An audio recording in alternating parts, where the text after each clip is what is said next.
Oh, wait a second. Let me hit. I got it.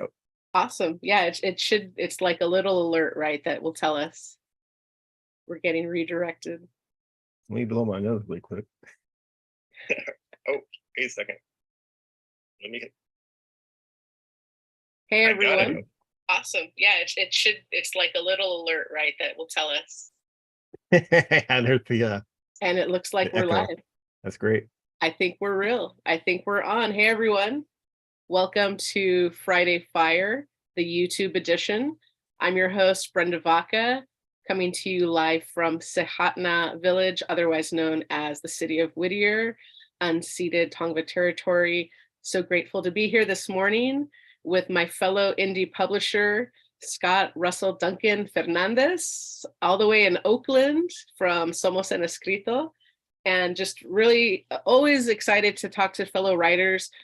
Extra excited this morning to talk to a fellow publisher.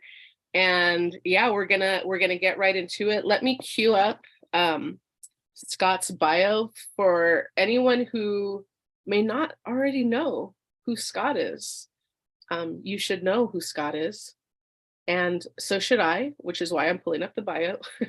I'm trying to figure it out myself. Yeah, hey Scott, do you want to introduce yourself briefly while I cue this up? You're gonna read the bio? Yeah, I'm gonna read the bio. Okay, So okay. maybe I'm you can Scott. give us a little fun fact. Give us a fun fact about Scott. Oh man, I don't. I had a junkyard cat. He was the meanest cat ever, Oh and my gosh. And yeah, the name of the junkyard cat? Oliver. Oliver. I That's didn't awesome. choose the name, but yeah, he was kind of he was extremely friendly to children. So Oh, it was a little bit odd that he was so mean and so big and so tough, but like kids, he loved kids, And so he would also wait by the bus stop, and all the bus stop people would pet him as they got. It was a little strange. I'm like, watch out for that lie, watch out for that mean cat, but no one listened to me, right? Because he loved attention. That's what it was. he loved the attention of Yeah, children, but not so much adults. That's so fun. yeah, or dogs. He was Or yeah, or dogs. That's yeah. understandable. People that know me know I'm a cat person, so that was like the There, perfect fun fact. there's more than one or two Mexicans that like cats. You would think, and most of us don't. I know, right?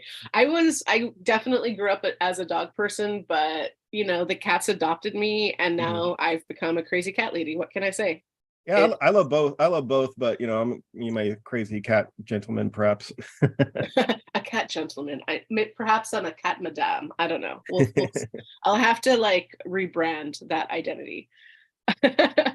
Thanks for the fun facts. God, that was awesome. So everyone, this is again Scott Russell Duncan, Chicano writer, senior editor at Somos en Escrito Literary Magazine and Press, and was editor on the first Chicano sci-fi anthology, El Porvenir Ya, which was a finalist in the Next Generation Indie Book Awards. He is a director of Palabras del Pueblo, a writing workshop for La Raza. In 2016, his story, How My Hide Got Color, won San Francisco Litquake Short Story Contest. His nonfiction piece, Mexican American Psychos is in Your Dreams, won first place in the 2019 Solstice Literary Magazine annual literary contest. He is at work on a collection of short stories called Plurality. His novel, Old California Strikes Back, a mix of the reality of growing up mixed race and of a fantasy tour of California with the head of Joaquin Murrieta, will be published in 2023 through Flower Song Press. You can definitely learn more about Scott Russell Duncan at www.scottrussellDuncan.com. Follow on the social media channels as well at, I believe it's Scott Russell Duncan Fernandez, right? On Instagram. Yeah, I mean, unfortunately, there was already a Scott Russell Duncan. There's not that many, but that had that. But yeah, I think it's my Instagram, Scott Russell Duncan Fernandez. Beautiful. Thank you so much. Scott, welcome. I'm so Oh, thank you. grateful to have you on Friday Fire this morning.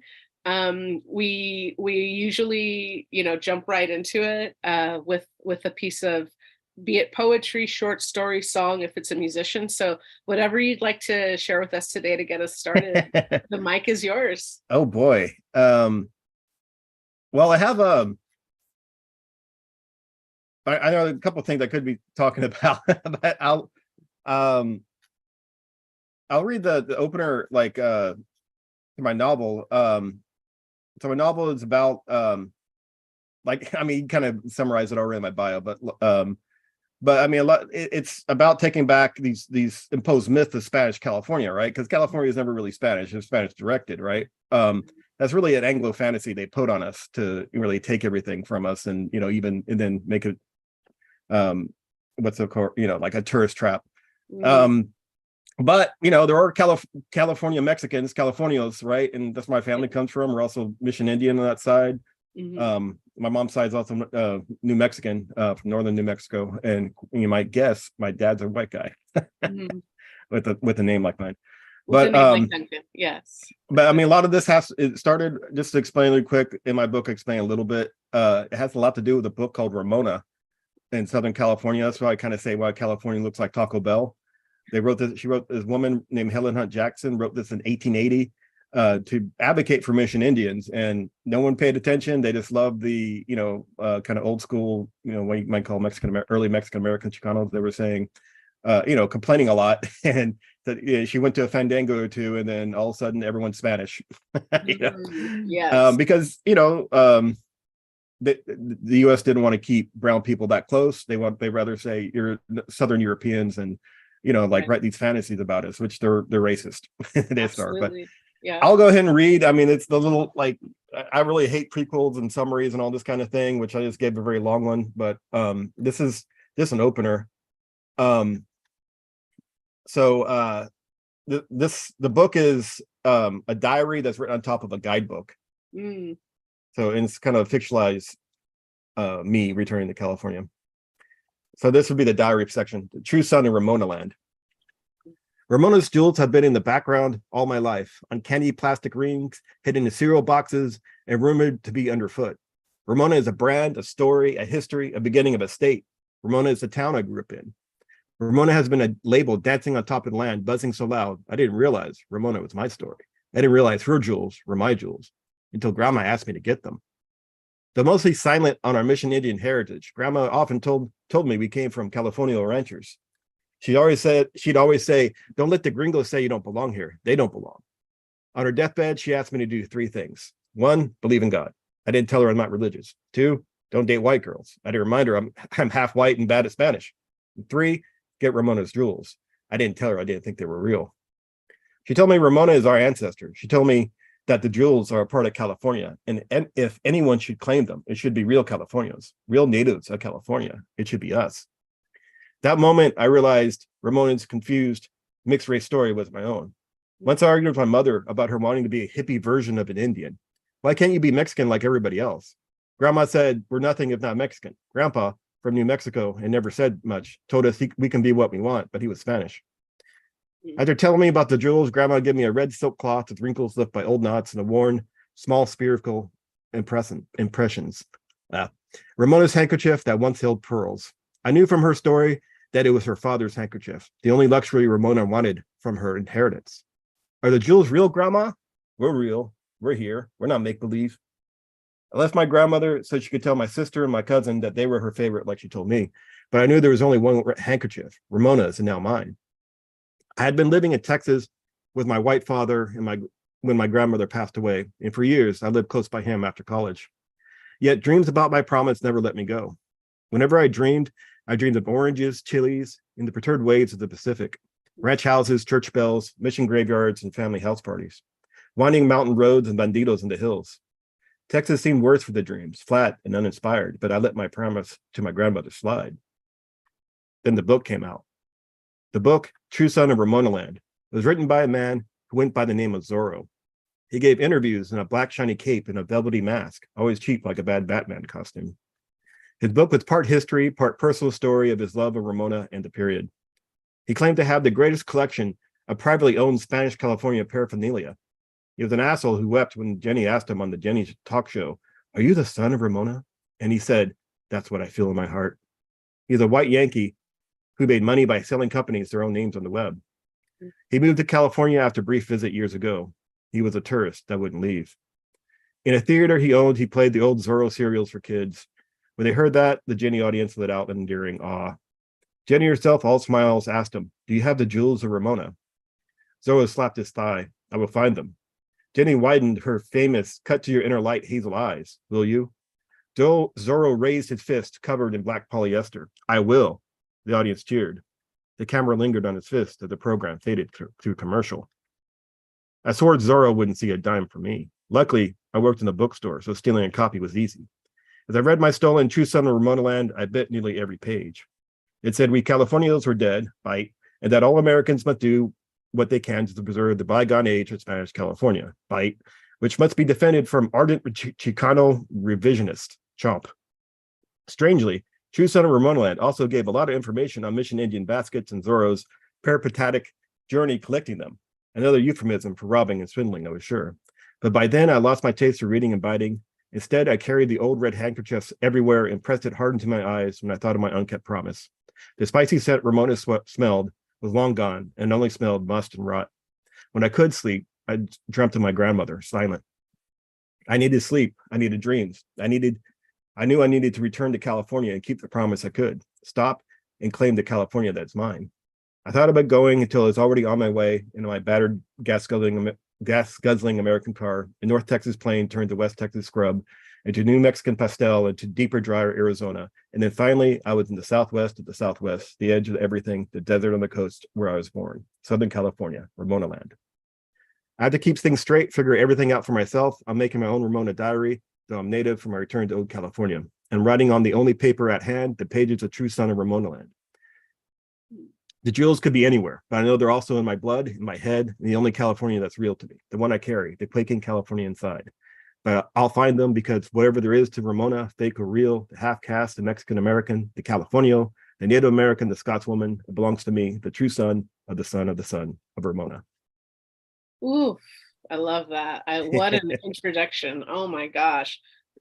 So many rich, to use the word jewels in it. Thank you. The part that really got me, that pulled me in, and my eyes were welling up with tears, was the red handkerchief and holding it to your eyes. That's just such a beautiful image. But also, I mean, yeah, this is awesome. based on I mean, it's both fiction and fact. My grandmother told me things before she died. You know, it was mostly about, you know, like stay true to your heritage and this kind of thing, you know. And you know, don't date white women, which I married one. But the heart wants what the heart wants. Well, yeah. I mean, it's also about proximity. That's what someone was telling me, who's around you, right? And right. Yeah, I think I'll just leave that there.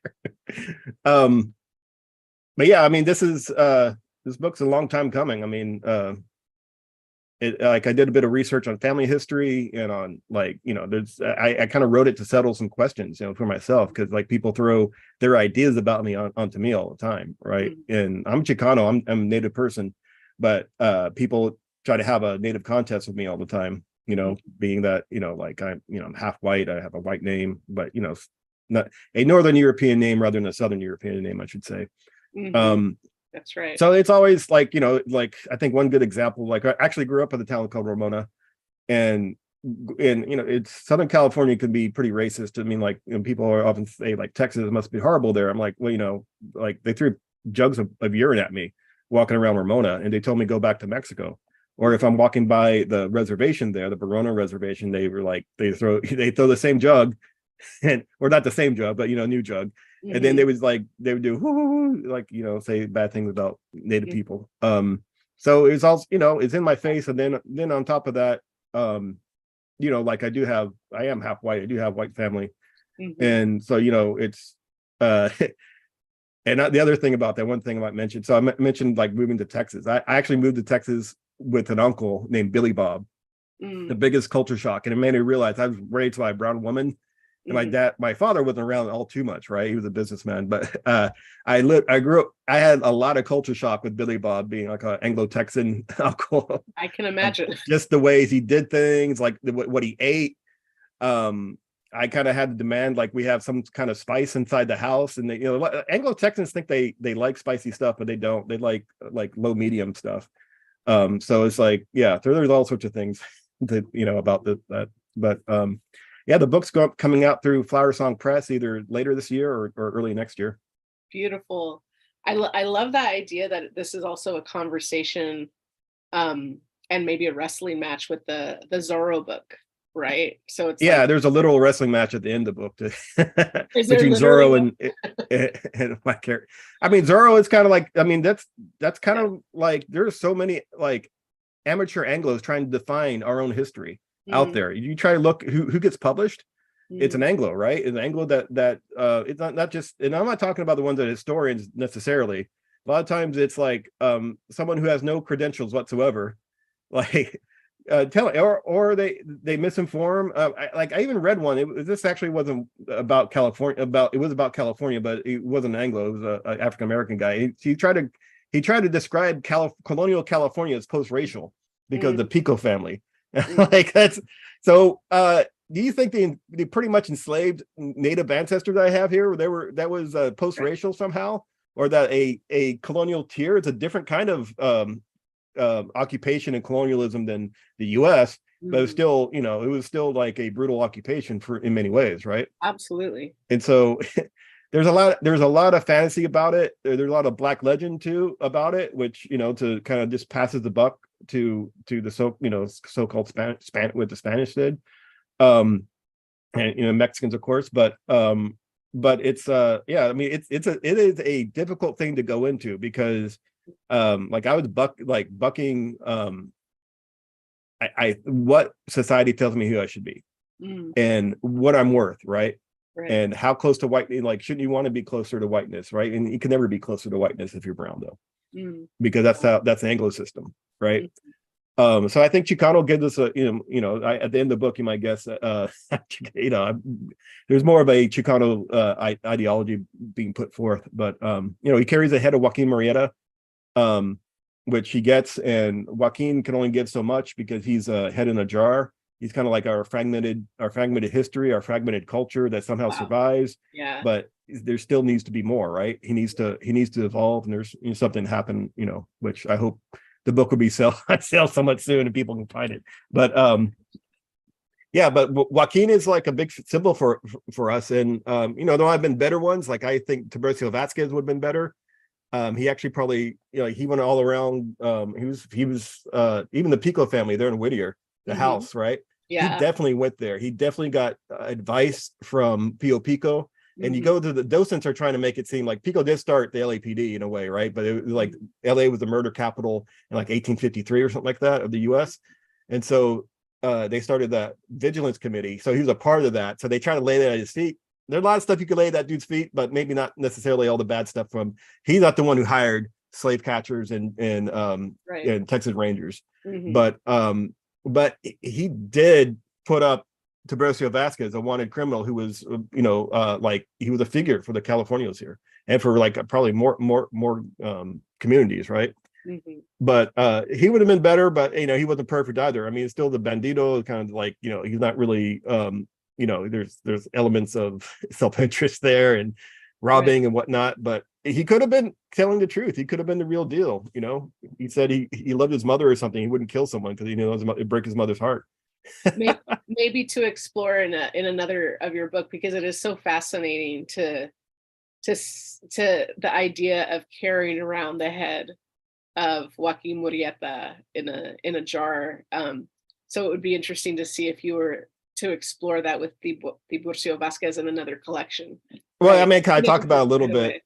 I Yeah. basically come to a part where he's talking about Tiburcio, and then he figures, I already got Joaquin here. That's just another thing. I like, Oh, so I that's talk already about the it a little bit. conversation. Oh, But I wow. mean, like carrying Joaquin, that's kind of like what we do. If you go through, like, Mhm. it's not lost on me that a lot of my like native ancestors are from the LA area, right? On the Mhm. shore there. They move all the Mexicans to the other side of the highway after the U.S. Right. came. Pushing But like, but we're controlled where you walk, right? You can't go into a lot of stores. You get followed. People Mhm. ask for your ID. Can I help you, sir? It's not never a friendly question. Um, so I'm marked by my native blood, and by like how I look, even though I'm, like probably I'm mostly European, but being native is what is not a freeing thing here. It's what it would limit, like for this society is what limits us. It's not a limiting thing. I'm not saying it is, but Yeah. but they try to limit our movement. They try to, like if I'm always suspect something, then what is up? And so that's one, all these things that kind of went into the book, right? So Mhm. why am I a suspect in running a place my family's been for thousands of years? Mhm. You know, why am I Absolutely. suspect? You know, like like why the cops like would pull me out, pull me out of the car like it was on fire, slam against, and I was a nerd. So I'm like, hello, officer, how are you? You know, My when goodness. yeah, and so it's all these things come from something, and you gotta, in if you once you start looking into it, it starts, you're going against society basically, and I think that's true for a lot of Chicano work, you Yeah, know. absolutely. Yeah, definitely swimming upstream in this Yeah. collection. So you mentioned that it was a long time coming, and I imagine some of it wrote itself, right? Because of the element of autobiography. But you're a sci-fi fantasy guy. I know that's like your jam, right? Like maybe where like you really have a lot of fun as a writer. I wonder what was the writing process like when it was all said and done and you were getting this collection together. Um, It Tell me was, about I like mean, what was like the favorite part? Tell me about the favorite part of putting it together, and then what was the hardest part about putting it? my favorite part, I like finding out about stuff. I like, I did research The for it, right? research. Yeah. Um, Eventually, like honestly, what the history tells us, like the books aren't written by us in the most part, right? They're very, it's not that, and or it was stolen by us. Like let's say Bancroft, I mean, was a very famous historian of California that is named everywhere around here in Northern California. Yes. He stole the histories from one of our last governors, right? Mhm. Juan Alvarado, right? Mhm. He gave that. He didn't credit him. He stole it. He did Mhm. do some, like Bancroft did do a few things, but like so our like finding out more about history, about my own family history. Um, I enjoyed that, but also like um what's it, serendipity. Like when you write, you come upon things, right? Mhm. Like and also like I like there's a satire as well. It's like there's a lot of funny stuff with Zorro, funny stuff with, like Joaquin. It's kind of like, like Chicano culture is kind of, not always the most serious thing, like to survive, you can't always be so serious, right? Gotta laugh, right? And Laugh through the tears. yeah, Mhm. and so I kind of mock my own self being kind of a coconut trying to find himself, and and what do you got? You got, someone who doesn't know everything, right? And so like because there's no like when we're dislodged from history, we don't write our own histories. We're more a culture of survival for the most part, Right. and so that part was good, and it was fun. I like inventing stuff and coming across things. There was kind of funny things. The other thing I might say, so it was so that's what I meant to say. So the stuff I came across in the histories and what the stories, and I went across California visiting, these horrible places, the missions and whatnot. And my family's tied up with San Gabriel Archangel one, unfortunately. Mhm. But uh, the stories you come across are so what they expect us to believe about ourselves and our own histories, or our own lack of authenticity that someone from across the ocean is imposing. Ultimately is across from Europe imposing Right. on us. Mhm. It was unbelievable and ridiculous. I'm like, I can't, like, for some of it I didn't want to like record it, and other time because a lot of Chicano writers have to be more than a storyteller. You got to be like historian, you got to be all sorts of things. So I kind of made up a lot of stuff. If Mhm. it's so ridiculous, but to get to the heart of it, like what are these are sex fantasies. These are how they portray us, a weird kind of sexual rapine, or they're a weird romance, like big R, like we're the simple peasants of whatever, like we can't be complicated people, we're connected we're like children. Mhm. It's that ridiculous. It's worse. I mean, you look at it, it's It's um disturbing because it's fetishizing and then it's infantilizing at the exactly. same time, and that's Yeah. so disturbing, And right? it really goes back 500 years. The first thing Europeans wrote when they came to the shores, was how we're good for, we're strong bodies, good for service and for sex, right? And that has not stopped. With No. every new Mhm. wave of invasion, every new place they come to, it hasn't stopped, Right. See that in And the trafficking world, 100%. yeah, and Mhm. um, so I can so I had some fun making up. I mean, I kind of worried like, is this a little too weird? But it's like I want to push it. Like the stuff they want us to believe about ourselves is far worse and far weirder. Right. Right. Um, That's but absolutely true. Yeah. And it's nice to be able to insert it's powerful to be able to insert your own voice, the complexity of your voice, because you do, you say it in your bio, the way you identify as like mixed race, like that is your reality. So to go back to that term, it's a wrestling match, right? And you're exploring all of these aspects, and it's complicated, and you can have fun with it at the same time. I mean, I also said there's a term people don't like. I was say I'm a half breed, because it's more than being mixed race. If you have one parent that's from a different culture and different like race and other, it's a vastly different. It's not like I think a lot of people are like they wait for their Spanish conquistador daddy to come home from from getting cigarettes, right? I think there's a lot of in our community, right? Like I'm a Hispanic, they're like browner than me, but they're Spanish. Right. Yeah, absolutely. But yeah, they don't know nothing about no identity crisis. You got ignorance is bliss. Yeah. Right? But yeah, I mean, so like dealing with stuff like my name, I remember like what was it, Spanish class. I was like, I insisted to use my name, but they weren't having it. I had people telling me like, what part of Mexico your family from? Like California, New Mexico. That's not Mexico. When they really come here, like you should learn. Time to learn. Time to read those books. Yeah. You asked me about the part I hated. Yeah, the difficult stuff. It was it's like a journey too. Like I wrote this to answer questions, and it was getting hard because the question of who I am and what I am is in my face constantly since I was a child, right? And so like I've heard, heard relatives saying like wetback, like white relatives, I heard, I realized, hey, they're talking about people like, like me and my family. And then like, depending what space I am, they think I'm too white or too Indian or too Mexican, right? And it's a revolving thing. What if I hear I look nothing of the one in the week, right? I used to upset me when I was younger, but I've learned there's a pattern. I'm gonna hear next week it'll be the other. It's strange. How can I exist both as too white, too Mexican, or too native?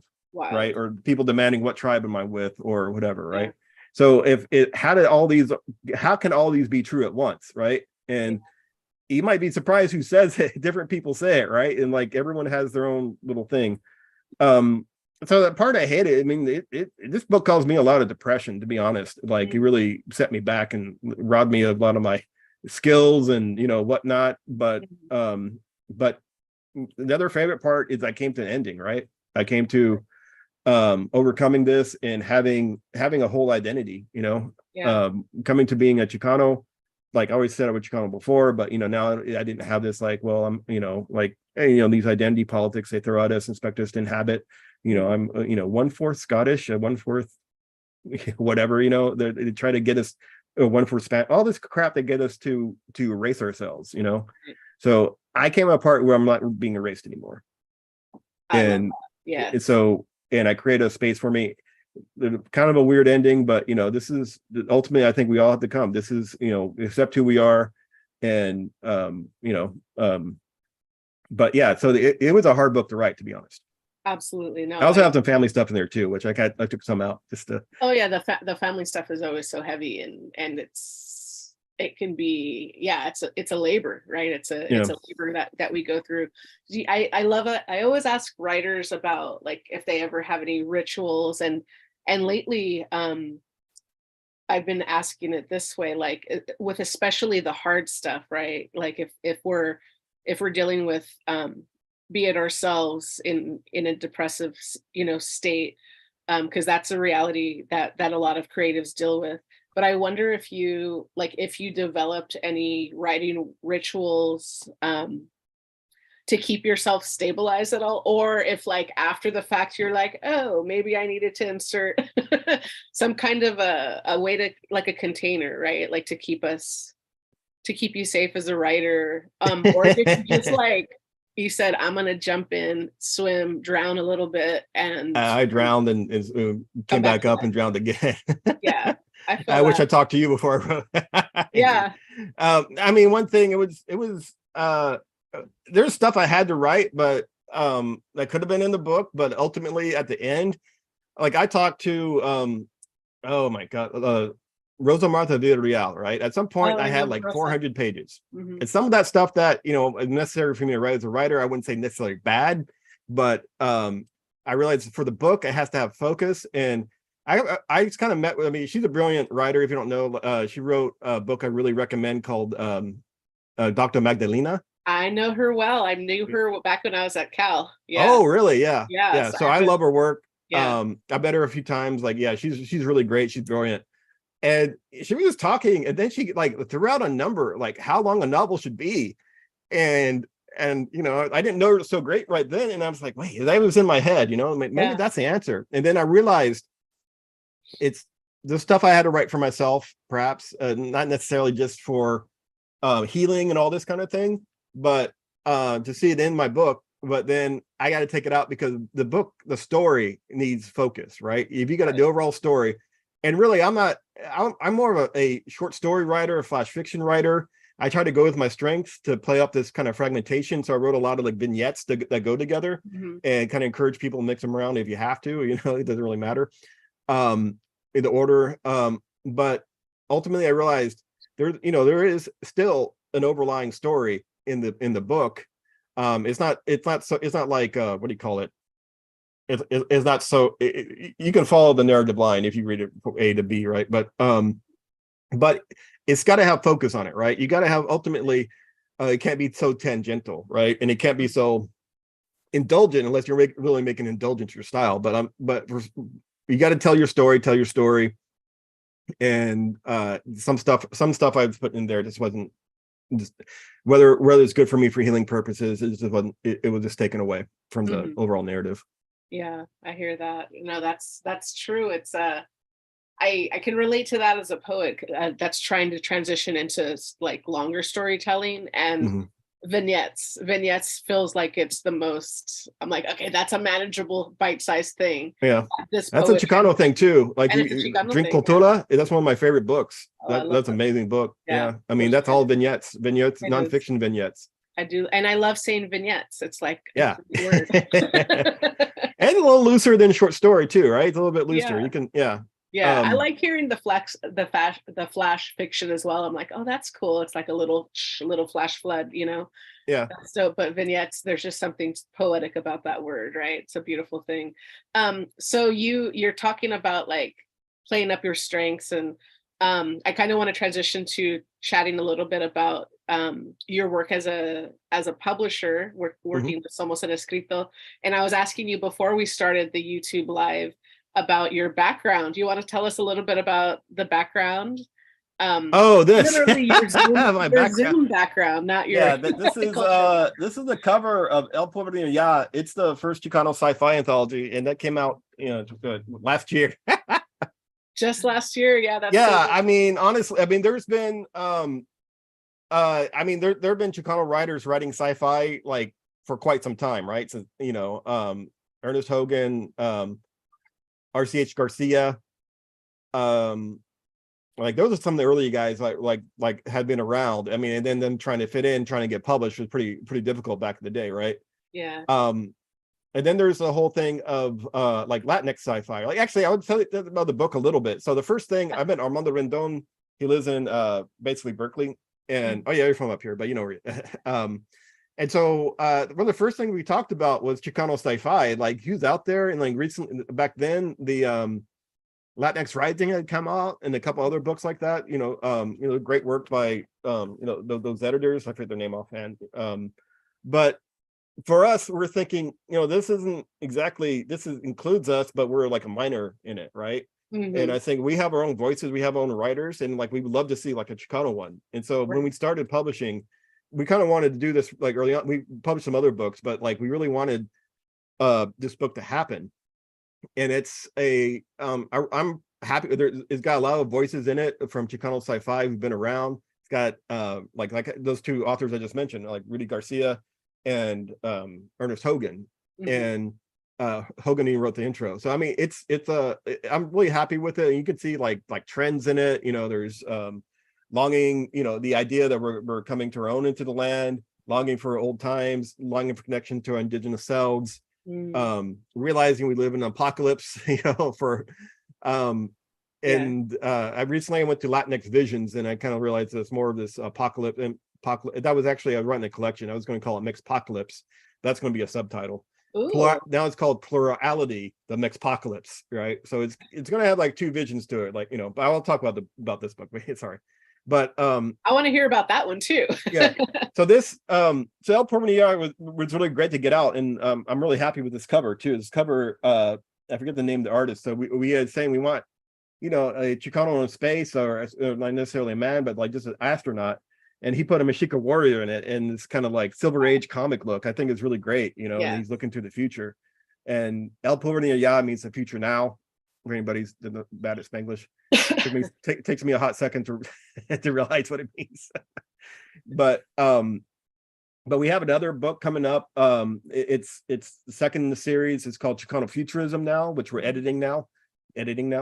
But we opened it up a bit more. It's more of a futurology, Chicano futurology, and Chicano sci-fi. And we basically said anything that has thoughts about the future of Raza, or set in the future of Raza that involves Raza, right? Because one thing I think we kind of lack, even though we have these writers, is like these ideas of where we're going, right? Where should we be going? What are we lacking? What do we need? And also, like, what might that look like? And so the stories are all, you know, we have some really great stories, like one from some new writers that I'm very impressed by. And you know, we got also RTS, like the other writers have been in this first one. But we also have nonfiction from Ernest, like Ernesto Morales, Apache Maiz, and it goes across the board. Basically, what like about our, you know, what they think the questions we should be answering for the future, and a few other ones. But yeah, I'm really looking forward to it. There's also art in it, visions of the future. Some really great from at Il Indio Arts. He's like, he has some really great art in there. There's some muralists and some other arts, and also Dr. Latinx.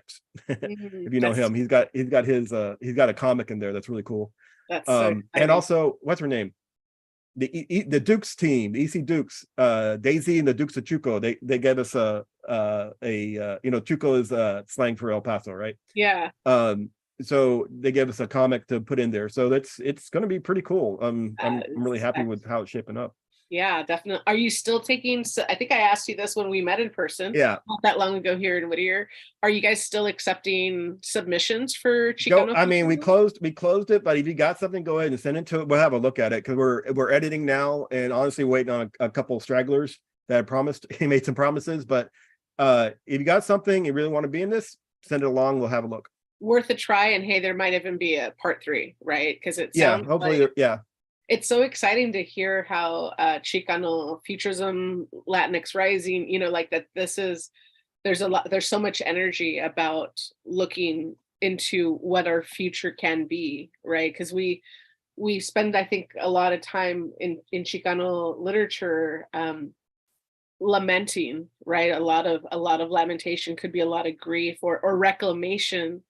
But now it's also like, well, what comes next? Right? What future is calling us, you know? And I think it's got to be more than representation. Representation isn't enough, you know. I mean, we got to have thoughts and ideas about the future, not just like that we're like, too often it's like, hey, we're here, you know, and that's we got to move on from this, you know. I think there's a lot of stuff that we gotta develop. You see the same kind of things and over.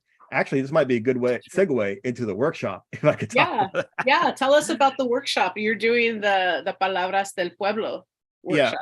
Yeah. So it's a workshop. It's meant to be affordable. It's meant to be so it happens over 2 weekends. Actually, let me look at the dates here. Yeah, give us the 411. It happens over 2 weekends. October 21st, 22nd, and then the 28th and 29th. To accommodate people, you know, working schedules, and also like childcare, right? And so basically it's a workshop for Raza. We have a really great lineup. We have Luis Rodriguez, we have Lorna D. Cervantes. It's all online, by the way. One of my favorites. I love Lorna D. Cervantes. Oh yeah, we have Matt Cedillo, awesome. Ernesto Morales, Gabriel Rios, Dave Weinstock, Rios de la Luz. Estela Gonzalez, author of Chola Salvation, E.G. Conde, Violet Castro, who authored Aliens Vasquez, Juan Burrowman, and Easy Dukes, the graphic. What an incredible lineup! I'm really happy with it. Yeah. But the whole point of the workshop is to encourage our writers to write. I mean, too often what I see, and it's not everybody, of course, but I think the general thing is that, and what I've heard as a writer going through, like I have an MFA and all that kind of crap, right?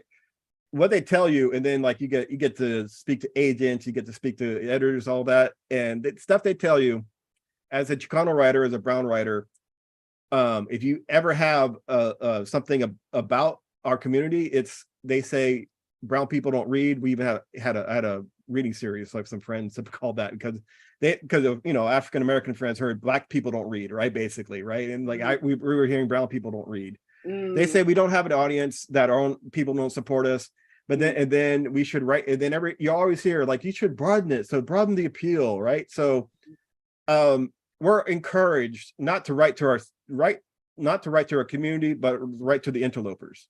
So why would our community support our work when their stories are always aimed towards the interlopers, the mainstream, Right. you know, the gringos, Elsewhere. right? Yeah. And so, Doesn't- yeah, so if we actually wrote towards our own community, maybe they would support us. Absolutely. Not just about us. That's just representation a little bit, right? And so, and it's not enough. I always I see all these books, and they seem to be like slumming books, right? Slumming for the outsiders. And we don't know why are the people poor? Right. Why is intergenerational trauma? Why is all these things going on? Why is it hard to walk around? Why is it, you know, why do the police come after us? Why we don't have opportunities? Why all those questions aren't ever answered or even pointed at? It's just slightly, you know, because you can't do that and get published. Right.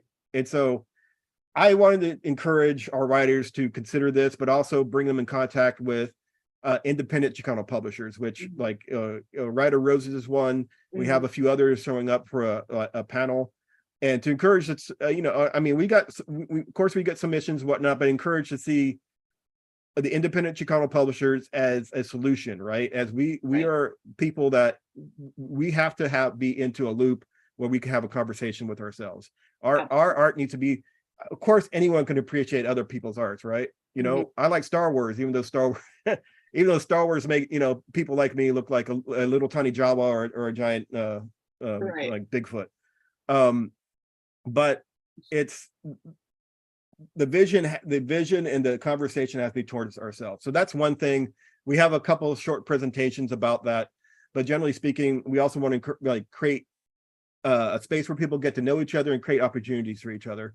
Because that's one thing I think that we often lack, right? Except for one particular month, you know, which doesn't quite fit us, of course. Where all of a sudden we exist. I always forget, and we're in the month, right? September. We're in the month, right? Here we are.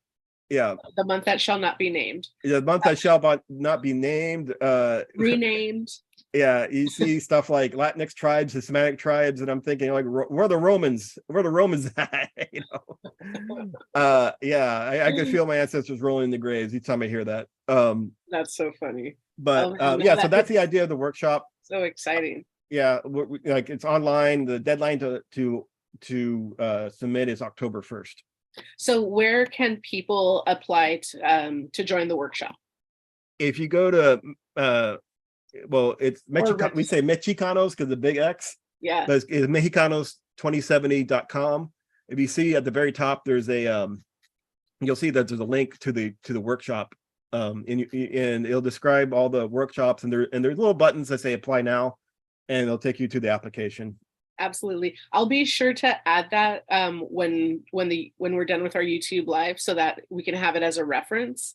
Easy reference to point to. Yeah, so we can get folks registering for the different writing workshops from like a variety of voices, established voices that have been around for a minute, up and coming, and then people that like, I love that Rio de la Luz is going to be doing that as well. I love following her work, or I love her work. I'm a big fan as well. Yeah, that's so exciting. She's one of, I mean, it's bad to say, but she's one of my favorites, to be honest. Yeah, no, I think it's cool to have. Yeah, it's good to say. I'll say, yeah, she's one of my favorites. I love her work.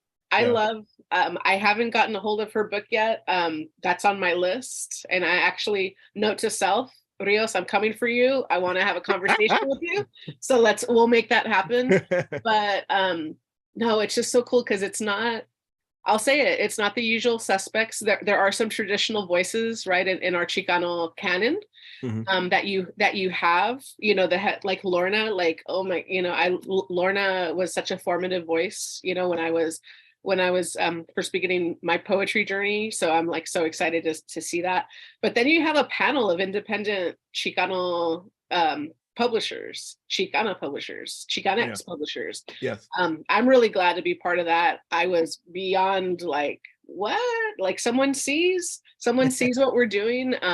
So many of us are micro presses, small little presses, and we're Yes. shoestring budget, writing and putting things together from the heart, right? I like to think of it as punk rock, like we're gonna rock and roll it out, and that's how it's gonna be. And the institution doesn't want to play with us, no problem. We're Exactly. I agree. I anti-institutional mean, we're anyway. like Lorna in the 70s, really. I Mhm. mean, they rejected her work so much she made her own magazine, and Exactly. she cranked it out. Right. It meant a lot when I first saw her perform as well. That's the first time I saw like a Chicano who spoke like my aunt or my Yeah. mother, like get up there and and performed. And all of a sudden, like I realized, we need to we need to have our stories, Yeah. have our presence. Yeah. Yeah, but I mean, I agree that we're all independent and overwhelmed. But I'm thinking like we need to have our writers connect with us, and it is punk rock. It is anti-establishment, and Yeah. that's exactly what I think that our community needs. Absolutely. Yeah. I'm down for it. I'm here for it. For me, it's just like it makes my little heart go pitter patter. So I'm excited to be a part of it. So everyone, yeah, check out mexicanos2070.com. We'll definitely post up the link. And then I want to ask you as well, because you have another anthology that's coming through from Oh Somos yeah, Escrito. Do you want to share a little bit about that? yeah. So it's called Somos Chicanas. It's it should be the first All Chicana anthology in maybe the 90s, because I looked into it. Yeah. Decade. And really there hasn't been one in that, and like I couldn't believe it. No way it hasn't been since like 1996. But I think it has. I mean, there has been some other ones that are like Chicanx or regional or all Mexican American type things, but it hasn't been anything for just Chicanas. And like I couldn't believe it. It actually wasn't I'm not the lead editor on it, the way we do things, like each editor takes a lead on a certain project. But Catherine Shui, her Luce, right? She goes by Luce as Catherine well. Luce, yeah. But she had the idea. We looked and we're like, wow, yeah, let's do it. So basically, yeah, we have the open call is lasting. I think that goes up until October 1st as well. Mhm. And it's got some really great names in it already. We've gotten a lot of submissions for it. So I'm really looking forward to it. I mean, there's one book, actually, Lauren D. Cervantes did a book of Chicanas in like a classroom anthology that was like in 2010 or something like that. So, I mean, that's the closest thing, It's been a but minute. yeah, Yeah. it's been a while. And Mhm. we obviously we need this voices, we need this space. So I'm looking, I'm like, I'm really honored to work on it. If I know I'm a dude, I'm assisting with it. That's you know? right. Yeah, Catherine Luce, Schwig is definitely taking the lead on that. Yeah. We have her. I have her lined up for the springtime, which I think is like the targeted release. Yeah, we're for hoping the to publish it in anthology. spring. Yeah, so we'll definitely have Luce on for that, and I'm excited to have a conversation with her when that gets fleshed out. But yeah, the call is on. Everyone, definitely check out Somos Chicanas from Somos en Escrito. It's an anthology project, deadline October 1st, and get those poems. And I've been talking to people and they're like, oh, I was born in Mexico. And again, the identity, right? The identity crisis. Yeah. And I'm like, you're precisely the voice.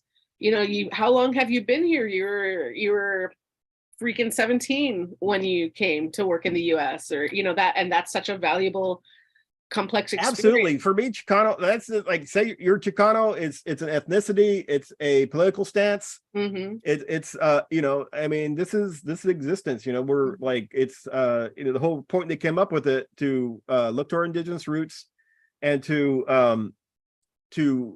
you know, like I was saying with my book, to get rid of this, like this dash of this space, Mexican American, we're our own thing. This is, you know, we're but like someone from Mexico, certainly that lives, certainly that, you know, they're Chicanos in Mexico, that, you know, there's this that imaginary border, people go back and forth. Exactly. You know? Absolutely. Yeah. I tripped out the first time I heard Mexican women writers identifying as Chicanas, and I was like, hold up. And then my Chicanosaurus like reared its head, you know. Yeah. Like my rigid Chicanosaurus was like, no, you cannot be, and we were always rejected, and the pochos and the spoiled fruit, and you know, like all of that narrative was in my head. And then I had a conversation with folks, and it was about, like you said, the identity politics, like having, you know, in some places in Mexico with the writers, like there's a lot of also the reclamation of the indigenous, right, with people that are like, you know, mixed or half breed, right, to use that language that we used earlier. And the establishment is still very white supremacist, right? Yes. Yeah. So what, you know, to be able to relate to some of our historic Chicano writers, that's like such a powerful thing. So I was like, I will tame my Chicanosaurus back, you know, pull the rein, because people, at the end of the day, people can identify however they need to identify, right? Yeah, you know about Chicano Japan, right? Tell us about Chicano Japan. Yeah, I've seen that. Yeah, it's been around. It's kind of like subculture people are into. Oh yeah. I mean, basically they're into lowriders and you know, you might say choloismo. It's kind of like but it's you know, a little more fashiony, you know. If they start reading our books, and I'll let's go to Japan, Scott. Let's go to Japan. Hopefully they'll read our books, right? They'll read our books. Yeah. You know, my brother's a musician, and he did a tour in Japan, and they freaking loved it. You know, they love the Chicano vibe out there, and vice versa. Like our Chicana culture out here loves Japanese. Oh culture, yeah, I mean, anime. The thing is, old LA was much more like ethnically, well, it is ethnically diverse now, right? Mm-hmm. But back in the day, before the World War II, everybody's working the fields, and so like the marginalized people, right? Mm-hmm. I mean, like Japanese, before the Japanese got moved, Japanese were right next to, like, my great grandmother spoke Japanese, Chinese, English, Spanish, maybe a couple other languages. She was like she spoke a lot of languages because of where she grew up. And where she like spoke to a lot of different people all the time. As you probably did about it. There's commonalities between the second generation, you know, Japanese, right, and the Chicanos. Just so much history overlap and connection. Yeah, it's a beautiful thing to explore, and I'm looking forward to our tour in Japan, no doubt. Yeah, that'd be cool. We're taking it to Japan. There would be nothing more punk rock than that. That would be amazing. I know we're heading toward the hour. The conversation went by so fast. It's been so fun to talk to you. As always, even though this is our second conversation, but it's just like there's always a good vibe, and I appreciate that about you. Do you want to share anything else that you've written with us? I always like to close on a creative note. Yeah, I have so like I said, part of the novel is written is written on a guidebook to Spanish California by the villain Zorro, right? Mm-hmm. And it comes out every now and then. And so this is called True Son of the Ramona Land, Ramona at the Movies, and it's short. So our exalted Spanish California heroine's tale has not been limited to the printed word of Helen Hunt Jackson's Ramona, a story. The tale of Ramona has been taken up not only by pulp and quasi-literary hacks, but also by genius film directors of the age. Here to provide complete Ramonan information is a list of Ramona films and their summaries. Feature films. 1. Ramona, a silent tour de force detailing the fall of Spanish California to the American juggernaut.